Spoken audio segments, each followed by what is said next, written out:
kia ora everybody and welcome to another episode of Untidy. My name is Matilda Green. I'm a content creator, mother of 3 children and one little Jack Russell called Buster. And I'm here in real life with my co-host Hannah Davison for the first time in a while. It's always a thrill, Maddie. I'm Hannah Davison. I am the co-founder and author of the My Big Moments children's books. I'm the mother of 2. I'm the dog mother to 1, cat hostage to 2. And we are really thrilled to be speaking in person to an outstanding award-winning journalist, mother, feminist, survivor, thought leader and advocate on the pod today, Alison Moore. With a 20-year career as a news and current affairs anchor, Ali became one of the country's most recognised faces as host of Breakfast, One News, 7 Sharp and Fair Go. She's a long-time advocate for women's rights in Aotearoa, and in 2018, Alison created the Me Too NZ journalism project at Stuff, publishing many major investigations over 5 years and changing the way sexual harassment is reported by media. Alison was awarded Reporter of the Year in 2021 for her leadership of the project, and in 2023 became the co-founder of Tika, a tech-based charity created to bring the free legal help to survivors of sexual harm. Ali's new memoir, No Words for This, is hot off the press, and it's a viscerally honest, beautifully crafted, courageous, honourable and dignified account of her incredible life so far and events that have driven a deep sense of purpose in her work. Thank you for the contribution you have made in writing this book, and welcome to the show, Ali. Oh, what a lovely intro. The intro is such a lovely way to start, isn't it? Really is. It really is. I'm like, wow, is that me? Are you sure?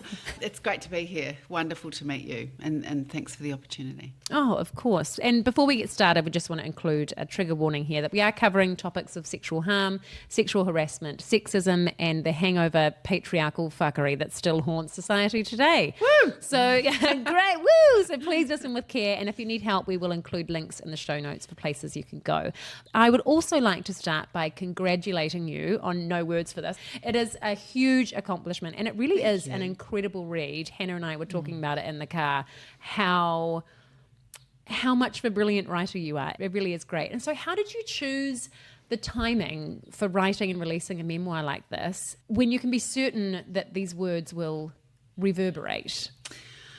I wish I could tell you that it was some grand creative vision, but it really was a matter of when I had the time to write the book. I was first approached by publishers in 2018, shortly after I started the Me Too NZ project at Stuff. And they were interested in me writing my story, and I said, oh, I'm so busy, go away. And then after I was made redundant from Stuff in 2023, I was like, oh, well, maybe now's the moment. The interesting thing about that is that in 2018, when I was first approached, many of the events in the book, and you'll know what I mean having read it, hadn't happened yet. So it would have been a very different book. And weirdly, as I wrote it, things in the book were still happening. So it's pretty contemporaneous. The book doesn't finish until August 2024. So it was kind of happenstance, I guess. But as I was writing it, it felt like absolutely the time to write it. I'm glad I don't have young children because it put an unbearable kind of workload on me, because at the same time I had stepped into the role of co-founder of a tech-based charity, not something I know how to do. So I was on an extremely steep learning curve for all of that, but I'm really proud of it. Yeah, I'm really proud of it. Yeah, you should be. And, you know, there's so many moments in the book that are incredibly confronting to read, important to read. Yes, take care of yourself when you read this. Yeah, and we were both talking about how glad we are that they're there, even though it's difficult. And sadly, so many people can relate to the content. You mentioned having to slam your laptop shut after writing about some of those experiences. What did you hold in your mind as you were relaying those events that inspired you with the courage to keep going and keep writing and keep putting that truth out there? I don't want to sound overly kind of spiritual. I'm not a woo-woo kind of person, but really it was hundreds of survivors that I've spoken to in the past 5 or 6 years that, I mean, there was no excuse for me not to write my story when they had trusted me and shown the courage to put their stories in my hands.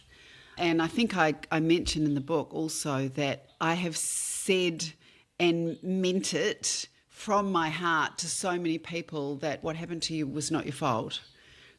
Everybody thinks it's their fault. There's so much shame and self-blame around this topic. And I've said that hundreds of times over and over. At some point in the journey of telling other people's stories, there is always that moment where they say, you know, I've always blamed myself a little bit. And I always say, you must understand it's not your fault. And so I realised that applied to me too. And that was a real breakthrough moment. So I kind of carried that in my head all the way through. And my family were an incredible support. You know, my sister and my nephew factor quite largely in this story, and their, you know, agreeing to be in it in the first place and their support of me writing this. It's been quite healing for all of us, actually. Those are the things that kind of got me through it. Writing a book is not an easy thing to do, and writing a book like this is an opportunity, actually. You don't often get an opportunity, even if you are very old like me, to spend a truncated period of time examining your entire life. So over 18 months, I was able to look at the things that have happened to me in my life, and instead of a bunch of separate incidents, you start to see it come together and how it affected your choices. So that was really interesting and, as I said, really therapeutic. And I guess then it sort of forces your family to, because you were saying they all read the book, but to check some of the subject matter, but I guess then it forces you guys to have those conversations that are really difficult to have, and they're really difficult to bring up, but it has this like barrier, I think, of like, well, we can put it in the book and then it's there, and then that is what is going to stem all the conversations around it. Like, did you find it almost easier to then have those conversations with your family from the book? The timing of it didn't really work out that way because those conversations had pretty much been had.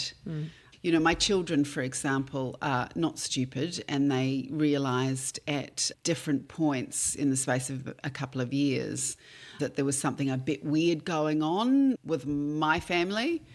And when I say a bit weird, there wasn't a lot of contact with their grandparents, etc. We have had, since they were little children, a policy of being completely honest with each other. That's one of the things that I mention in the book. It was the one thing that I decided to do as a mother when I didn't know how to be a mother. And so, you know, they've carried that expectation of me into adulthood, and they just ask me if they want to know something. So, and of course my sister and my nephew and my other sister, my younger sister who lives in New York, had been having these conversations since the big revelation in 2018. So there was nothing unexpected for them, I guess, if that's what you're asking. Although I did make a special trip to Australia right at the end of the writing process to make double, triple, quadruple sure that everybody was comfortable with what I was doing and whether they wanted to be in the book at all. So yeah, I always approached that as not even a negotiation. It was that they were free at any time to tell me, "No, take that out. I don't want that in there." Yeah. So, and they've all showed incredible faith in me, which is lovely. They trust you. And there's a theme that runs through your life of having a powerful inner compass or an inner knowing that you've been impelled to bring forward in the face of sometimes dissuasion and obstacles. And even going right back to the start of your career when you knew you wanted to be a journalist, but it wasn't seen as a woman's role at the time. So what were the defining moments that impacted you the most? I think when I was writing, and I sat down at one stage and I thought, what is it in my life? What was the inciting incident that turned me into a feminist? Like, where did that all start? Because it wasn't a given in my childhood or early years at all, and it wasn't what was modelled. You know, there's the moment when my favourite teacher tells me as a 16-year-old that, oh no, I don't think you're going to be a journalist, are you? And I was just astounded because my consciousness was so far ahead of that. And I realised that I had a memory of a person, a journalist who's unfortunately passed away decades ago now, who was a friend of the family, called Claudia Wright. She's not super well known these days. Every Australian woman should know about her because she was an absolute trailblazer. And I used to read her writings and listen to her on the radio when she was causing havoc by talking about things like domestic violence and abortion and things that you just were not mentioned on any platform in the Australia of the 1970s. And because I knew her personally and saw how her male contemporaries, my father and his friends, treated her, that something really clicked for me. I saw a woman, the only woman in my sphere, who was deliberately bucking the system, and how angry it made the men. And it took me a while to put all that together, but I think that was probably one of my really early influences.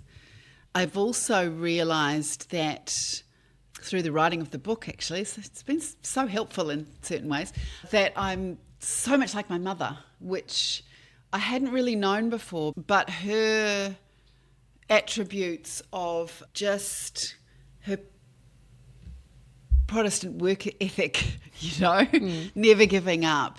Don't complain unless you're going to do something about it. That has really driven my work, that very concept.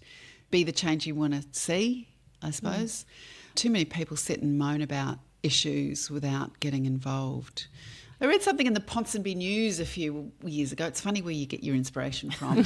I can't remember the name of the journalist, but he wrote something that is quite profound and I've carried in my heart ever since, and that is, there is so much that needs to be fixed in our world and you can't do it all.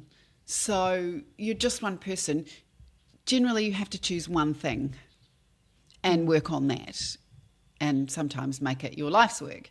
And I kind of took that to heart some years ago and have decided this is an area where my work can make a difference. So that propels me. Yeah.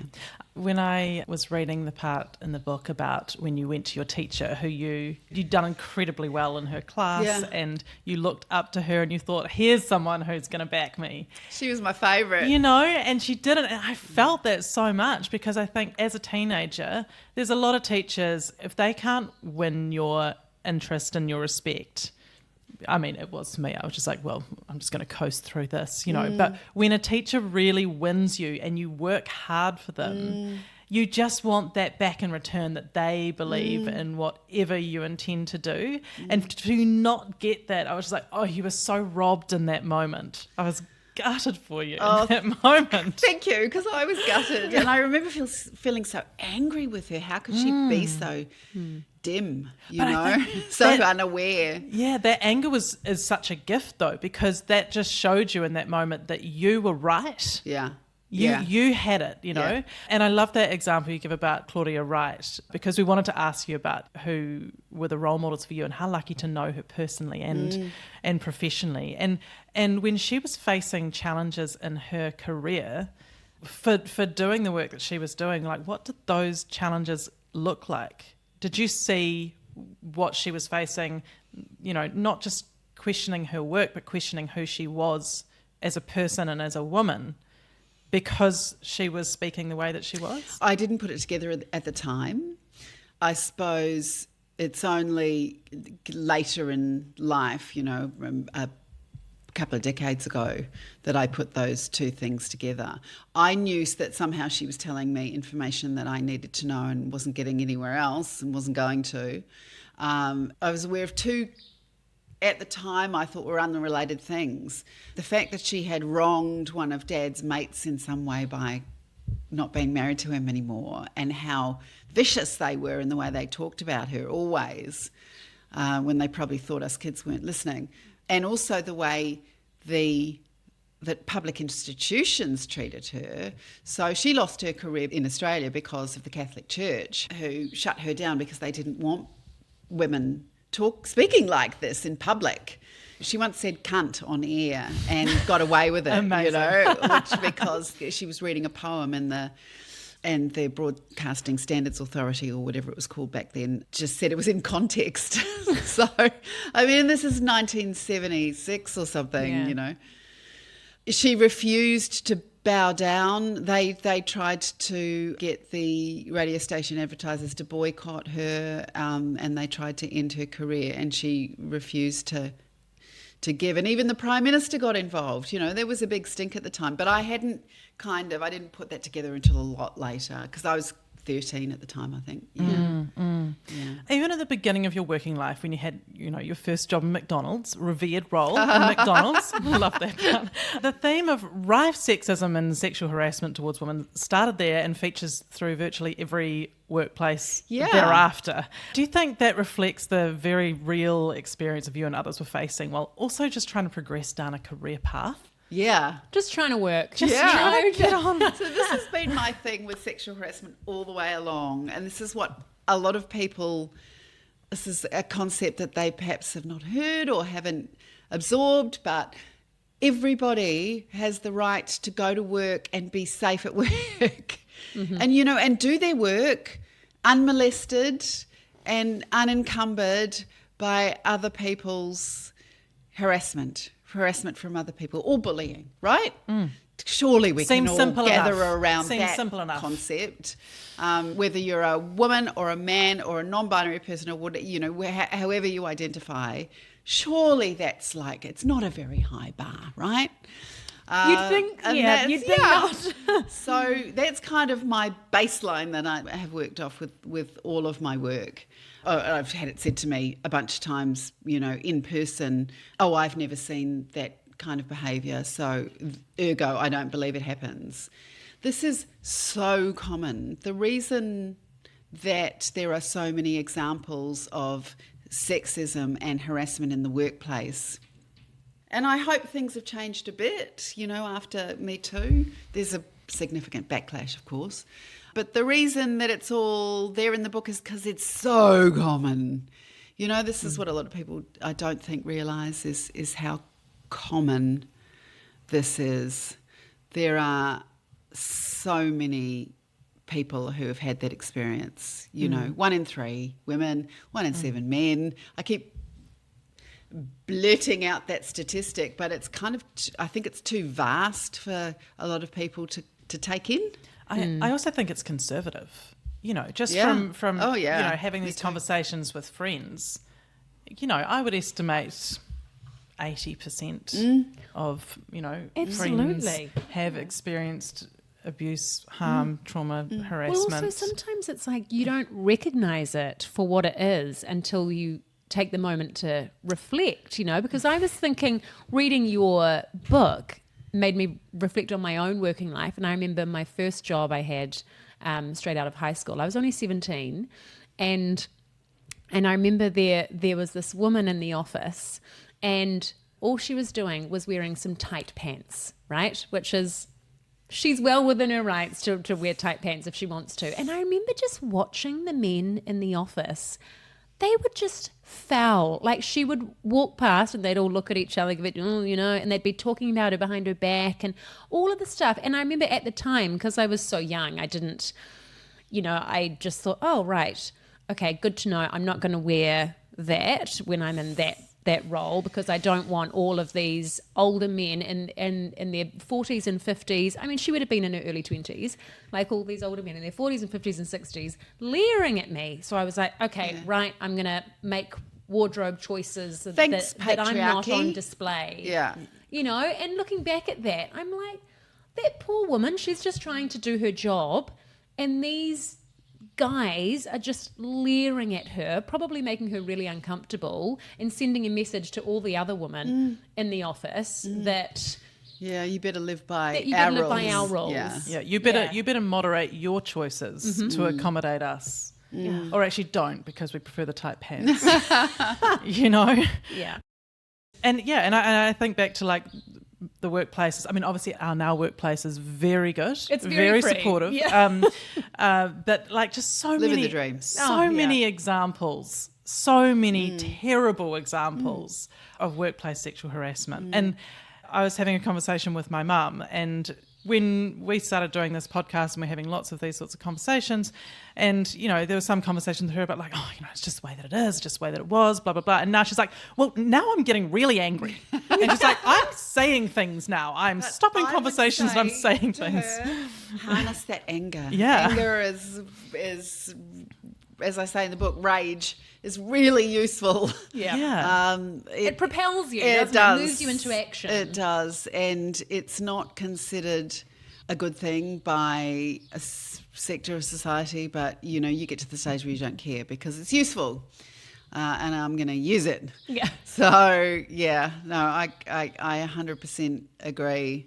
I think of all the people I've spoken to, mainly women, not always women, but mainly, who have had to step out of high-paying, you know, top roles in various industries.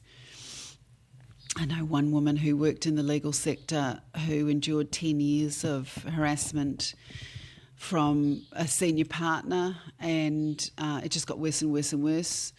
But he was a rainmaker for the firm, so, you know, they failed to make she complained, as you're supposed to, right? They say you have to do the right thing and make a formal complaint. So she did. And they had an investigation, and they said they were going to make the workplace safe for her, and they didn't. And so she left and got a minimum wage job in retail.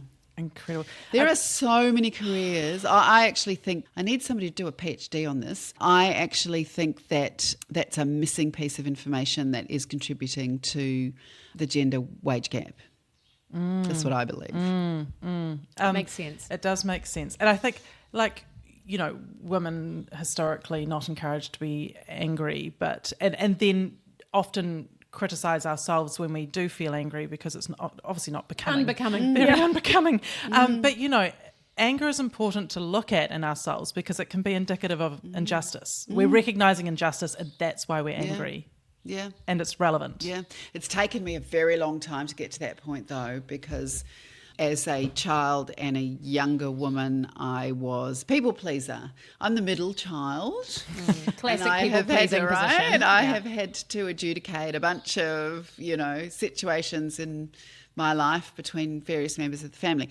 And I thought that being a good girl was, you know, one of the most important attributes. And I don't think that anymore. Letting go of that is quite difficult, but you get there in the end. And I now don't really care that much about being liked. Oh, and how Is that a terrible thing to say? See, I'm still saying, is that a terrible thing to say? It's very freeing. Yeah, yeah. Well, it's also like, as a parent, sometimes I fall into the trap of like wanting my children to be, or my daughter especially, to be a good girl. Like, oh, such a good girl. Oh, you're such a good girl. But then I reflect and think, what do I mean when I say that, right? And usually when I'm saying that as a parent, I'm saying that because she's doing what I asked her to do. Compliant. And yeah, she's being compliant. And it takes quite a lot of work, I think, to unlearn that and to rephrase the term good girl and actually just stop bloody saying it, to be honest. But it's hard because it's like in us, you know, we're so used to hearing good girl. And like when they're well behaved in public, I get a lot of, what a good girl she is. Oh, she's such a good girl, you know, just because she's like silent, you know. Yeah. So it's just a bit of reframing that we need to do. But anyway, you observed and personally experienced women in most of those workplace situations who had no voice, or like when you chose to exercise your voice, you had to seriously consider if this would destroy your developing career. So in that moment, when you chose to speak out, can you explain what pushed you to go on to take that risk with so much to potentially lose? Are you talking about the Channel 9 incident? So we're talking about Channel 9 Melbourne when I worked in the newsroom there, and which was the worst experience of sexual harassment I've ever had in my entire career. They would have shut me up, but I needed the money. It's as simple as that. Like, they were refusing to pay me out what I was owed. I didn't have any immediate prospect of another job, and I had to live, you know. So it wasn't any, I'm sorry, it wasn't any grand, like, I will not take this. It's like, I need that cash. But I did. I mean, I knew what was happening was wrong. We all wanted to complain about it. But if I hadn't been desperate, I probably would have, they probably would have kept me silent, because it's, you know, and this is a story I've heard hundreds of times, it can be really damaging for your career prospects. I think the further you get up the ladder, the worse it is. You think you would have more power to negotiate these situations, but it's like a sunk cost, right? If you've spent 15, 20 years developing your career and through no fault of your own have a reason to make a complaint about harassment, you know, when you're in your 40s and quite senior, that's a different situation to when you're 25 or whatever I was and can start again in another country.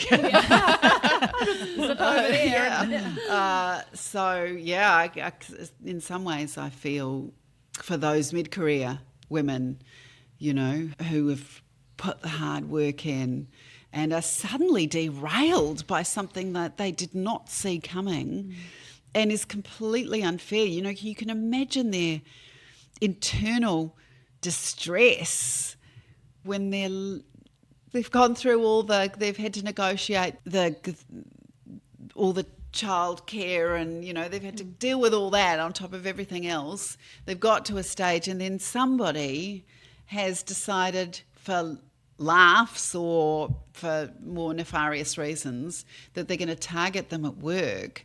And you can imagine what a just distressing situation that is. It just makes my blood boil. Me too. Sorry, there's that anger. No, anger. And you know what? It's welcome. It's welcome here. Oh, good. It's a safe space. Good. Yeah. I think there'll be a lot of people like bashing their steering wheels and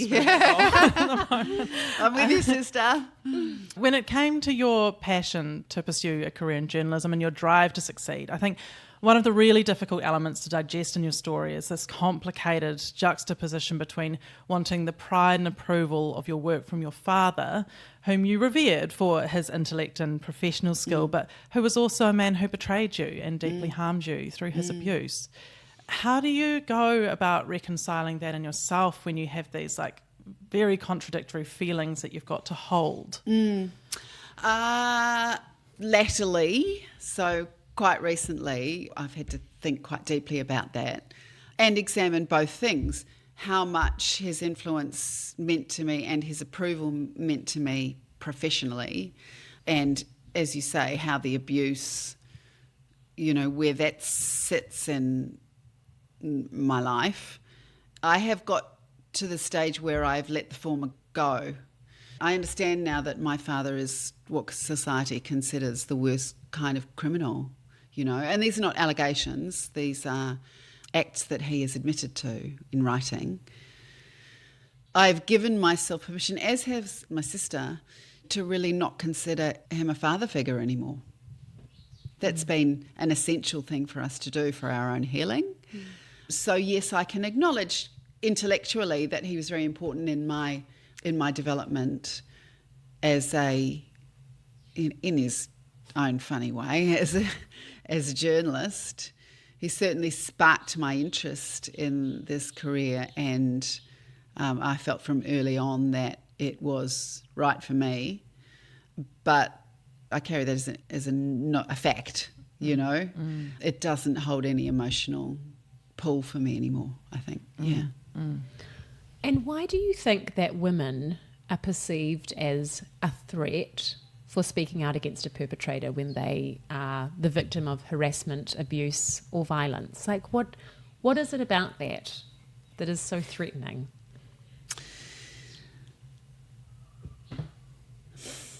There's several things there. First of all, sexual violence and most harassment is something that happens in private. So it's not like getting knifed in the street or robbed of your handbag, or do you know what I mean? You know, those more public violent acts. It generally happens behind closed doors and there's generally nobody else around. So it becomes very easy to frame it as a he said, she said situation, and that's what we see most times in the courts. There are pitifully few cases that get taken forward. Only 7% of people ever report it because they know they won't be believed, or they suspect they won't be believed. Conviction rates are incredibly low, and so are, importantly, early guilty pleas, because I think perpetrators understand that if they fight it and they are effective in calling their victim survivor a liar in a criminal case, they may well get off, because that's what usually happens, right?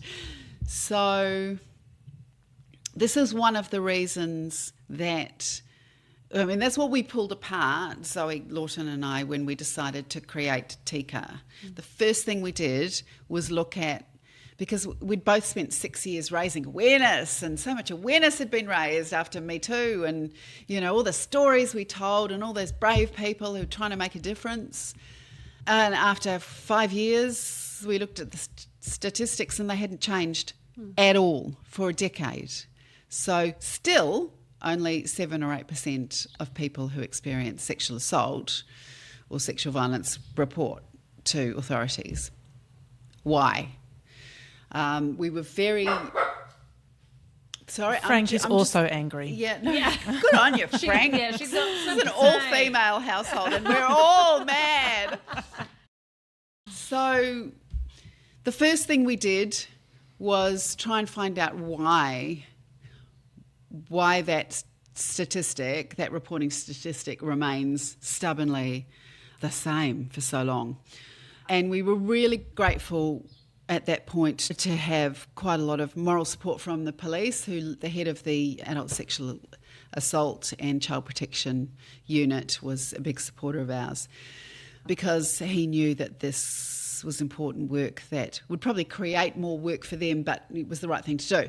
So they told us about some research that they had done that showed what the top 5 barriers are. And number one was, you mentioned it before, Matilda, number one was, I don't really know whether what happened to me fits into, like, was it a criminal act? You know, I know something bad happened to me, but I don't know where it sits. So there's a big education piece that we need to do. We need to help people understand what their rights and what their options are. The second one was unwarranted shame and self-blame. And then it was, I feel alone and isolated. And that's often, getting around to your point, deliberate on behalf of the perpetrator, who wants to keep their victims, and there are usually more than one, in their, you know, own little bubble, believing they're the only one that this has happened to. So we devised a system that, instead of keeping people alone and afraid, brings them together into a community where they know they're not alone, right? Community in an issue like this is incredibly important. Even in my situation, which is a little bit different because our father was the perpetrator, I was alone in the knowledge of what had happened to me for 40 years. And then my sister called me from Melbourne, and suddenly I had community, you know, incredibly powerful. So what we've created with Tika is a tech platform that will use a large language model, which is all the rage these days. I know a lot more about it than I used to allow people to register with a few details about what happened to them and who their perpetrator was, and the system will look for matches with other people who've named the same person. So you then bring together groups, and they may be a group of 3, or it might be a group of 50, and that group can then decide what kind of support they want and whether they want to pursue one of a number of pathways to justice and accountability. And I guess that's really powerful because it takes away that barrier of this person isn't going to understand. You know, that's instantly taken away. Like, oh, I can just talk. I can just open up about this. And I already know that this person gets it. There's no having to explain yourself or it's just already there. So for people to be able to access that, you know, that'll be hugely beneficial. We hope so. Yeah, I hope so too. When it comes to sort of obstacles for women speaking out, it reminds me of, I was at I'll be light on the details here, not to throw anyone under the bus, but I was at a dinner around the time that all the Harvey Weinstein Me Too movement was taking off, and you know, I was talking, you know, speaking to my rage about him and, you know, the things that he had done, and an older woman who was there spoke out sort of in his defence, saying, but women have always been sleeping their way to the top. Wow. Right? That's a, I wonder how she feels about that now. Well, that's a big call. it's not a conversation I'm willing to open again. And then suddenly I realised that the people I was standing around with were holding this view collectively. Yeah.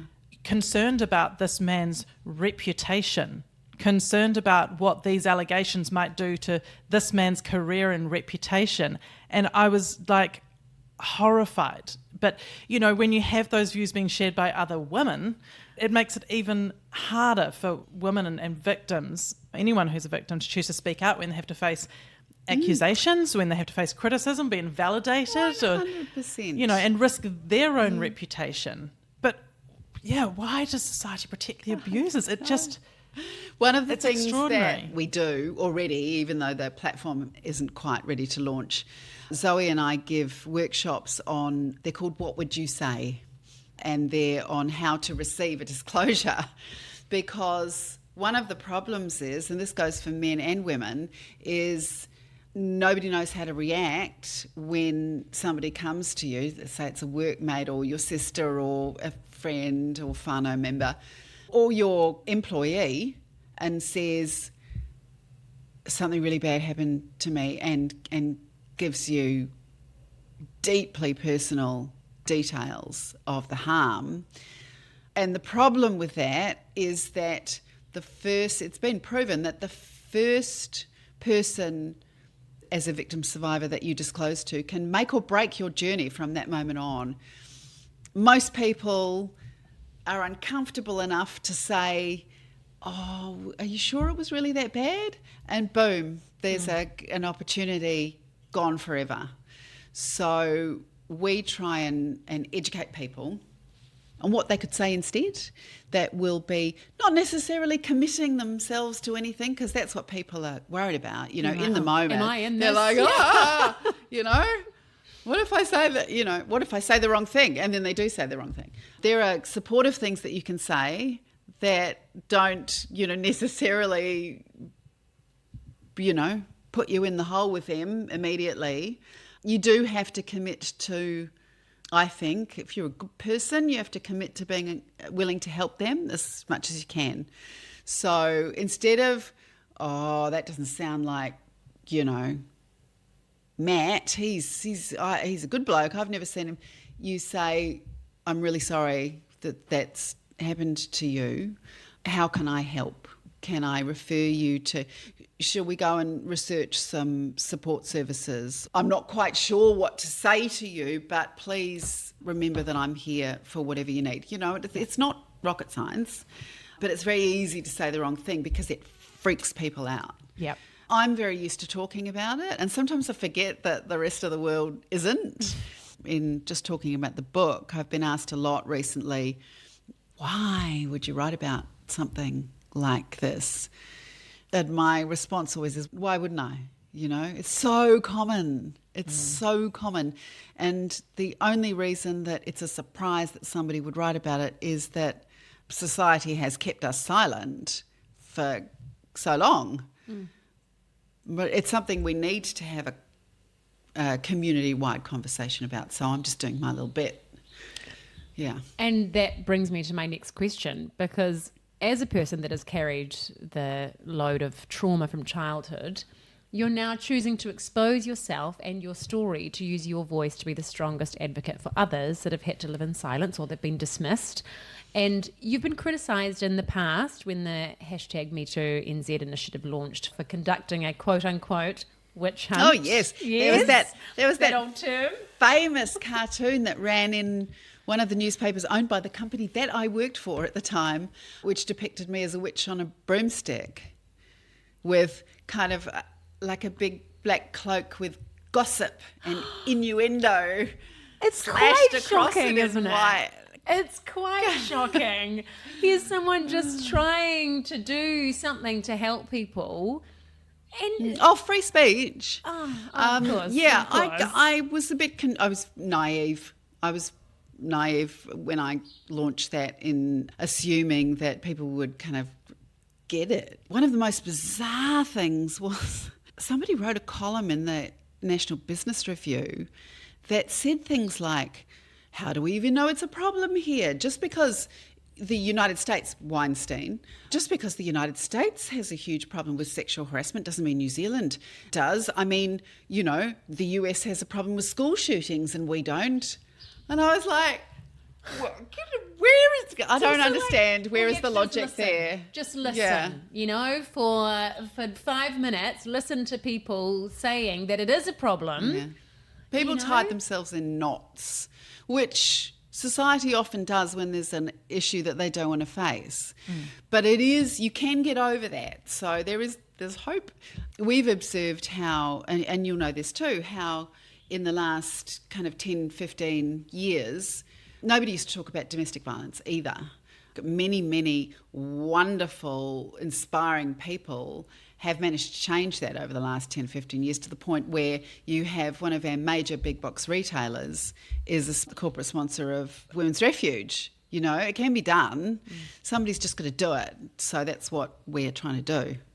And do you feel like you will once again be in the line of fire with your advocacy for I suspect so, Matilda. possibly a bit of that coming your way? Possibly. But at least now you have kind of been through that before, and do you feel like you're a little bit more armed to deal with any of that? Well, I would be, fool me once. Yeah. I would be real stupid if I wasn't ready for it. But at the same time, the viciousness, even from 5 years ago to now, and the viciousness in the discourse of society and social media has got exponentially worse. So am I prepared? I don't know. Cross that bridge when you... I'm like this. I'm waiting to see. I think that the shameful thing for people that criticise advocacy like this is that it lives on in perpetuity. We, in researching this, we went back, we watched that quote, the witch hunt quote, saw that cartoon, and I just thought... It hasn't aged well. It hasn't aged well. It's fucking embarrassing, It really is. They don't really put that much thought into it. No, you'd be surprised at the level of conviction or the level of commitment to never admitting they're wrong that some of these people have. So they may be the ones that come back at me this time. There have been some lovely people who've expressed concern to me about putting the material in the book out because it's deeply personal, out in the world. I don't understand what their argument will be yet. Perhaps they'll surprise me. But, we're talking about criminal acts towards defenceless children by somebody who has admitted those acts. I can't see the holes in that, but, I'm sure I'll be surprised. People just can't stand other people making them feel uncomfortable.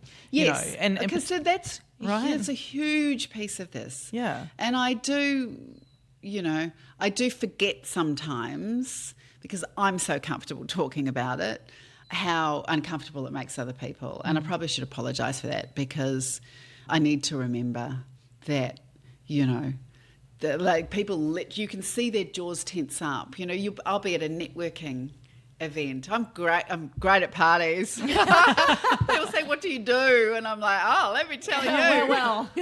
And they scurry off as quickly as they possibly can.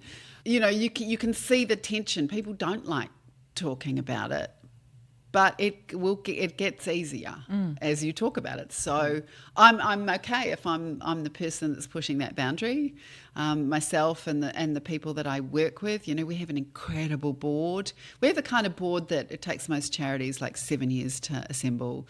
We have a lot of people who are deeply committed to this cause. I mean, Zoe Lawton, my co-founder, is an absolute powerhouse in this space.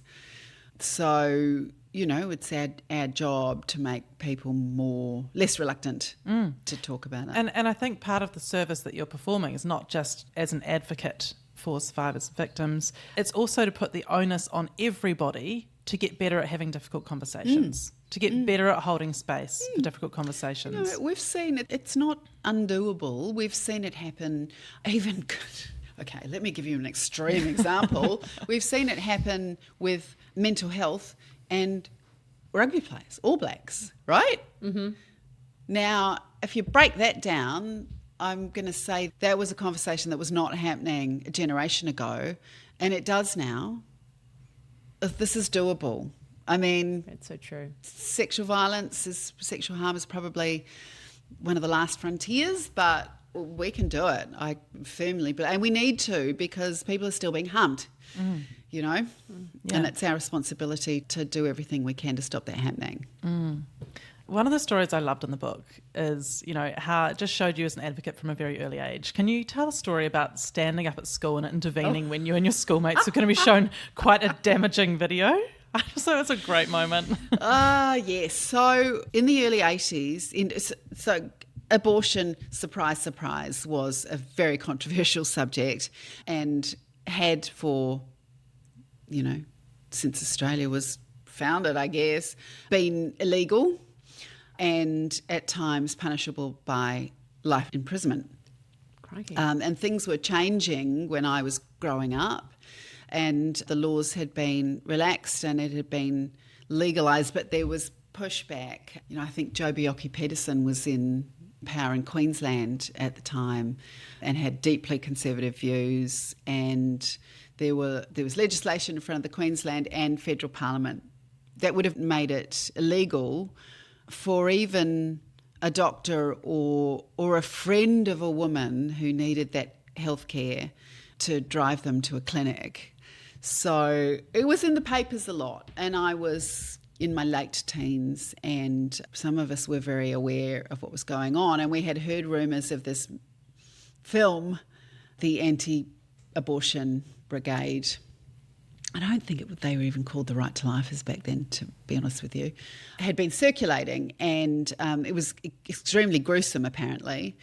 And I went to a Baptist secondary girls' school, very formal kind of Christian college, and our RI teacher was away on this particular day, and we had a relief teacher, and she took us into the chapel and rolled in, you're too young for this, rolled no, in I'm one not. of those old I remember. Trolleys with a little box TV on it. and a VHS. We're in VHS territory now. But she didn't tell us what she was going to show us, but within a few seconds I realised what it was likely to be. And I wasn't the stand up for everybody type, but at, you know, whatever I was in my teens. I wouldn't say I was a timid person, but it wasn't in my nature to be leading protests. But I just couldn't sit there and watch it. I went completely cold, and I thought, you know, shit, what are we going to do? And I thought, you know, I can't expose myself and I won't expose myself and my schoolmates to this. So I just stood up and went, everybody out, which was such a random thing to do. And even more randomly, they all stood up and obeyed my command. They're just and I was so sitting used there to like, someone telling them, they're wow. like, righto. Yeah. And I, believe me, at school had no authority with anyone, certainly not my peers. So that was a bit of a surprise. And yes, I was punished for doing that, but I didn't regret it then or now. Oh, what a moment. I love that story so much. It's a funny one. But I want to fast forward a bit to the 2010s. And I remember that time in New Zealand being like peak gossip mag, tabloidy time in our country. And it almost felt like we were trying to be something we weren't. You know, it never felt quite New Zealand. Us. You know, it didn't feel like us. But I also remember how much you featured in those mags unwillingly. What was that like for you, being so intensely harassed by the media to the point where they actually outed you after your divorce? That bit was awful for me, for my new partner, who was intensely a private person. It was awful for the children. Awful. To give you a bit of context, that period really took off when, this is how small New Zealand is, right? There were 2 English paparazzi photographers who moved to New Zealand. Oh. And they were the entirety of the paparazzi here in New Zealand. Like Well, they would have seen 2 an guys, opportunity, right? Yeah, They don't do that here? They don't know what they're doing. Yeah. 2 guys. And you won't remember this because you would have been too young, but the very first pap shots in New Zealand were of Paul Holmes. They were taken on a balcony in Mission Bay, I think. And it made a big splash because we hadn't had that kind of intrusion into people's lives before. There'd been, we'd all been doing women's magazines because that was part of their requirements of the job. I often felt, I don't want to malign anybody wrongly, but I often felt that the publicity department at TVNZ lacked imagination because the only thing they ever asked you to do was the cover of Women's Day on New Idea, Because it felt safe, right? It's like Well, it's easy. They'd done it before. They had all the Easy. contacts. Yeah. It's I was like, pitch me to the listener, Yeah. Please. It's new and it's too Yeah. hard and we're not going to do it. Yeah. So when these 2 paparazzi people arrived in New Zealand, it kind of kicked off a whole, raised the stakes. And they targeted Mike Hosking when his twins were young, and he took them to court. There was a very, very big and influential case. And then when it came, and my turn came around, and my husband and I separated in the middle of 2009, it was pretty intense. And TVNZ actually gave me defensive driving lessons. That was amazing. So I know how to lose a tail. It's like a slow motion car chase, right? So that was helpful. And then 7 months later, they outed myself and Carleen, and that was dreadful. That was dreadful because it affected the children. And, that story of my son coming in, he was 8, coming home, and he was so proud of himself that he and Andrew, his little mate, had spent like all lunchtime strategizing on how they were going to get away from the photographers when they jumped out of the bushes. That really broke my heart. And the people who took those photos and paid for those photos spent quite a lot of time trying to justify that, we're just doing a job. And I was like, get a job that doesn't terrify Get a different job. 8-year-old boys by your actions, and I spent a lot of time thinking about what is... Because the justification was that, our readers are interested in these photos. There's a difference between what is in the public interest to publish and what people may be interested in. Mm-hmm. So, yes, that was a dreadful time. And it played into this myth that I had left my husband for a woman as well. That myth persisted for a long, long time. A Stuff journalist wrote a story in 2013, and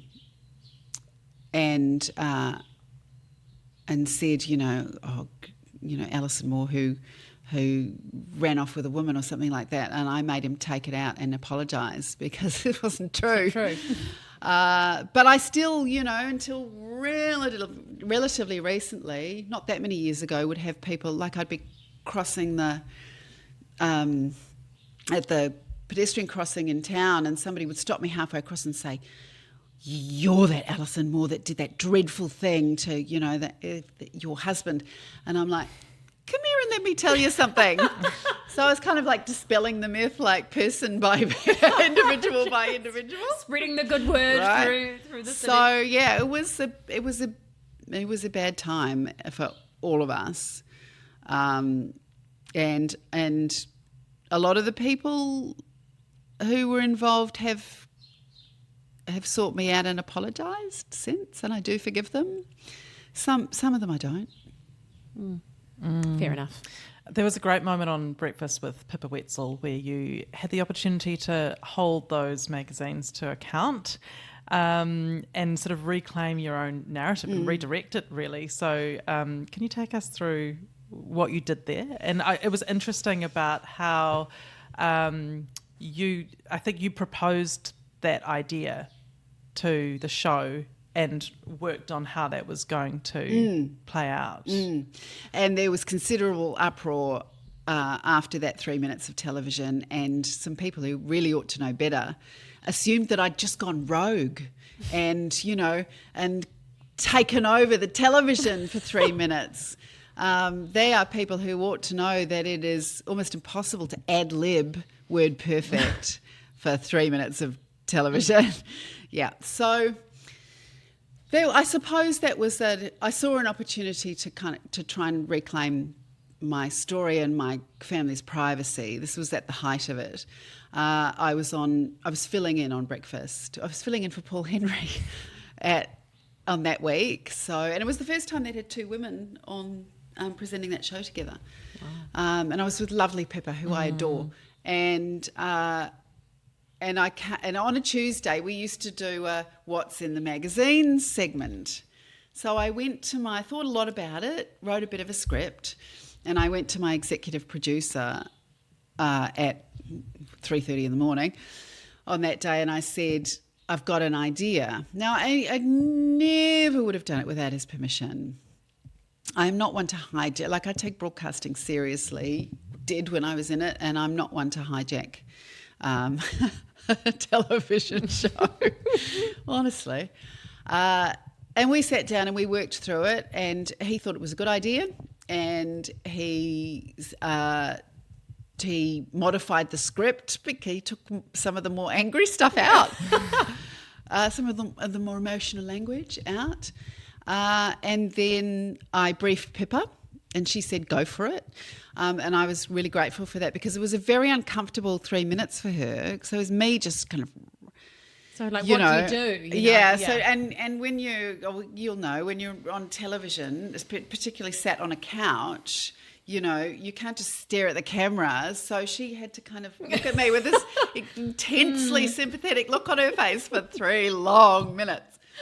Anyway, I said my piece, and that was, leave us alone. You've got your pictures, you've printed your largely fabricated story. Like, when's it going to stop? Is what the message is. And I did give out the email address of the editor of the magazine. Brilliant. At the end. And I understand she got quite a lot of emails. Oh, good. Great. Good. And then there was this big kerfuffle in the newspapers, how outrageous it was. And, my reaction to that was, it worked. It was the only way at that stage. Like, the whole thing had, they showed no signs of stopping. They showed no remorse for what they were doing. The Herald on Sunday, after their first article, received quite a lot of backlash. So they doubled down the next weekend and ran I think it was a full page on why we were right to out this couple.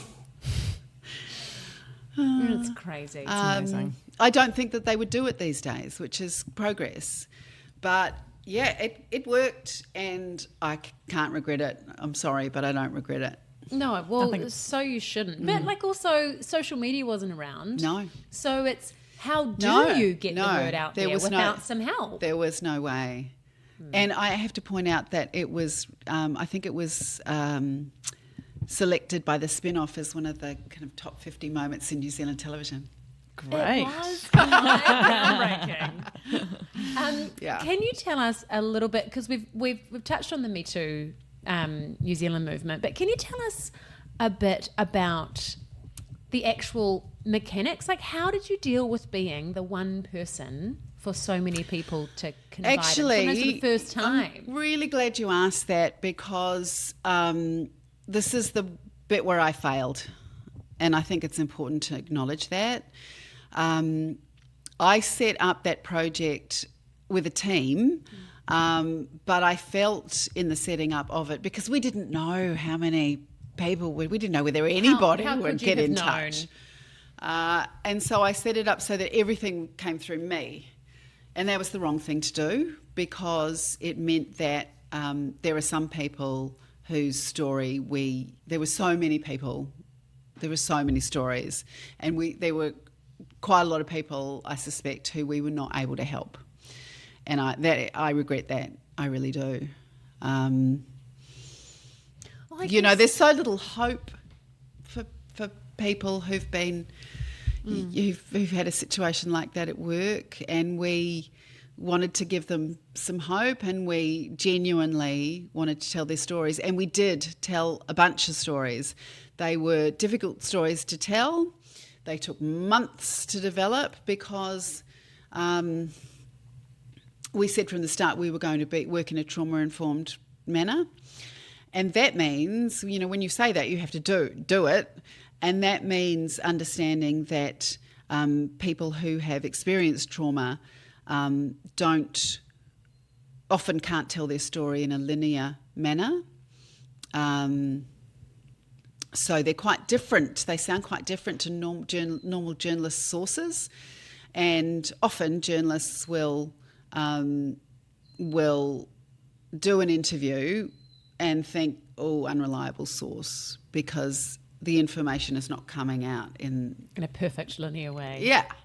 So, and often the survivors, after the first contact, would ghost you. I don't mean in a bad way. Would just go away for a couple of months because it was too much, and then they would come back, and you needed to be open to that. So it was time-consuming and expensive work. I bet. So and had to be stacked up to a publishable level, which means we were not going to be sued in court. So I spent a lot of time with media lawyers who were really great, So Robert Stewart KC, I'll name check him because I just love him. He was always working to get a story published. He never tried to squash anything. He was never too risk averse, but he would often say to me, I would send my first draft to him, and he would say, "Great story, Ellie, what a great yarn. Go away and find 3 more people. And then maybe we can look at publishing it." And, it was always frighteningly easy to find 3 more survivors. This is a really important takeaway from that entire period, and something that we have built into our system at Tika, the knowledge that that most perpetrators do it more than once, right?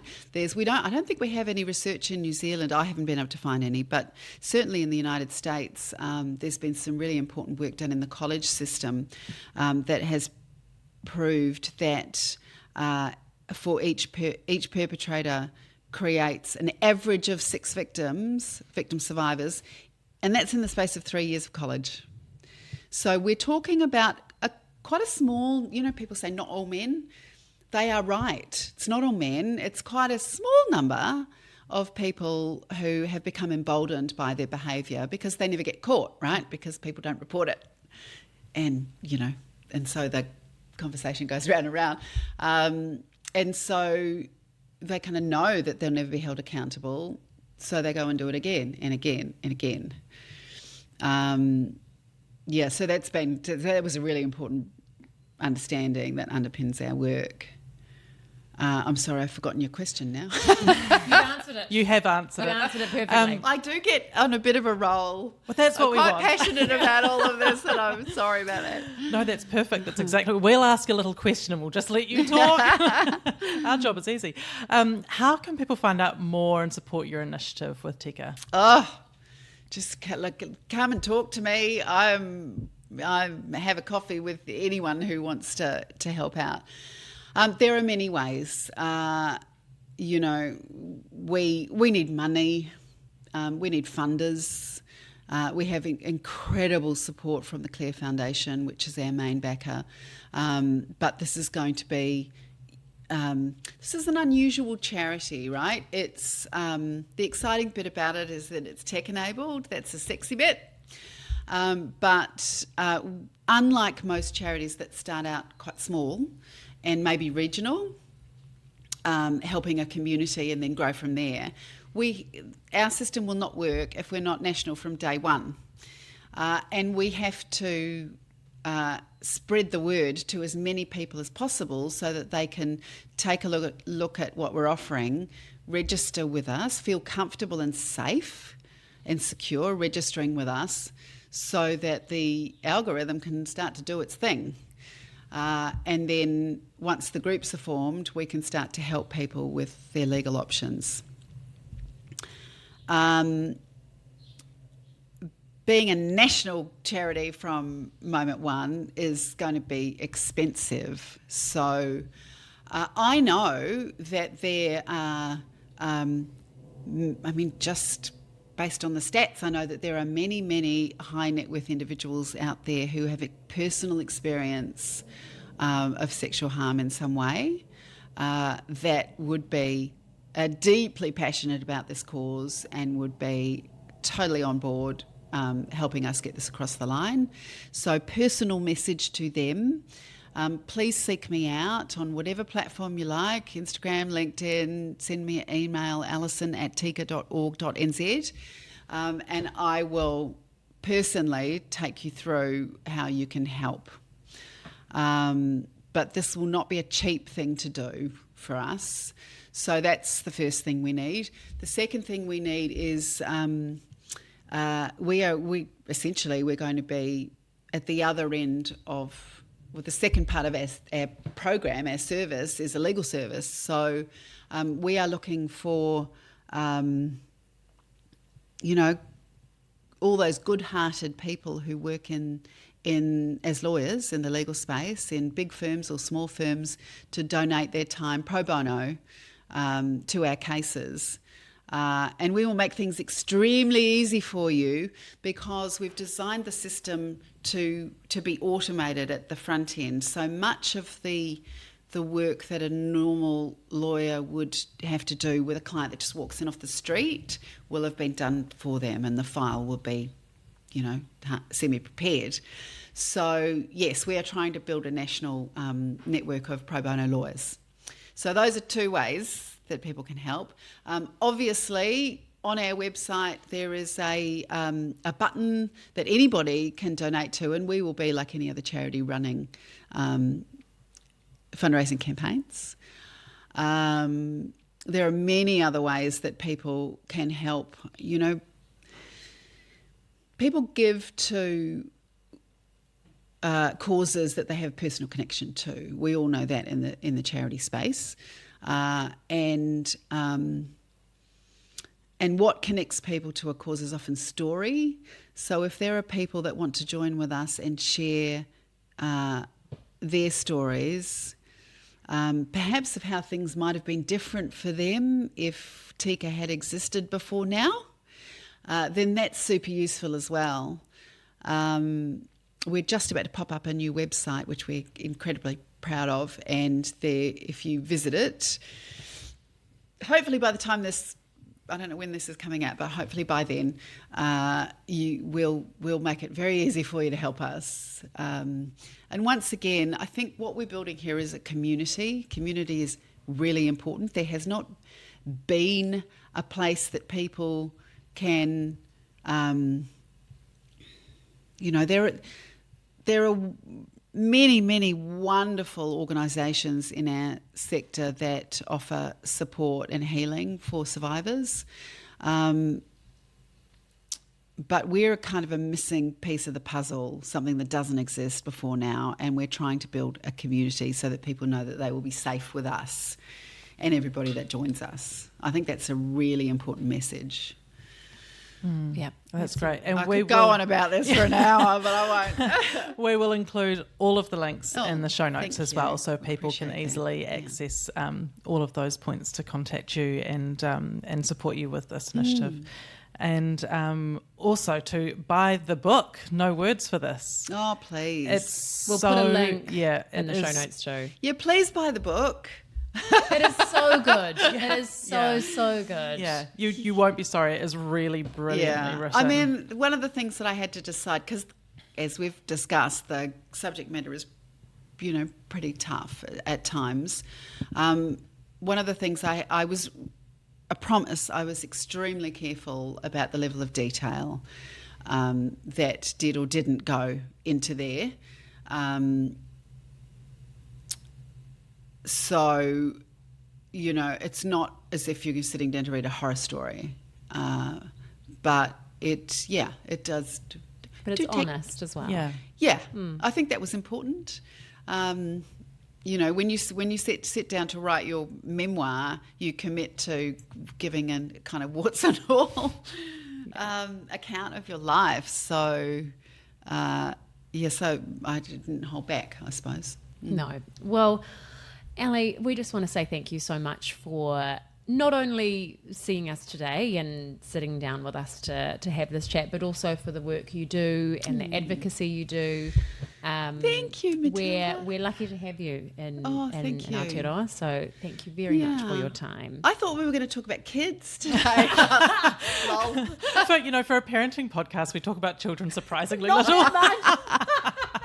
Well, can I just say that my two children are just the best two humans in the whole wide world, along with my partner. Yeah. Oh, that's beautiful. Just a little kid thing to finish. Yeah. Thank you so much, Thanks Ali. for having me. It's been really enjoyable. Thank you for the interest. Oh, it was great.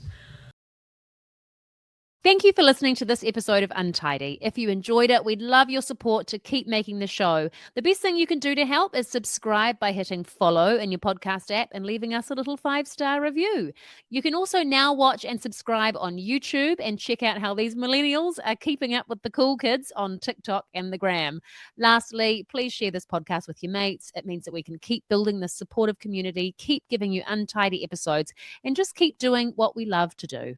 Don't forget to check out mybigmoments.com for kids' books that make your tricky job of parenting a whole lot easier. Untidy listeners get a discount at checkout, so just pop in Untidy for 10% off your order. Lastly, we would like to thank all of the good people who make this podcast possible. Flicker Williams and Joe Rocker at My Big Moments for the beautiful artwork and design, Maxine London Creative for editing this episode, and Lana Byrne for creating our social content. And to you, our listeners, Araha nui, take care. We'll see you soon.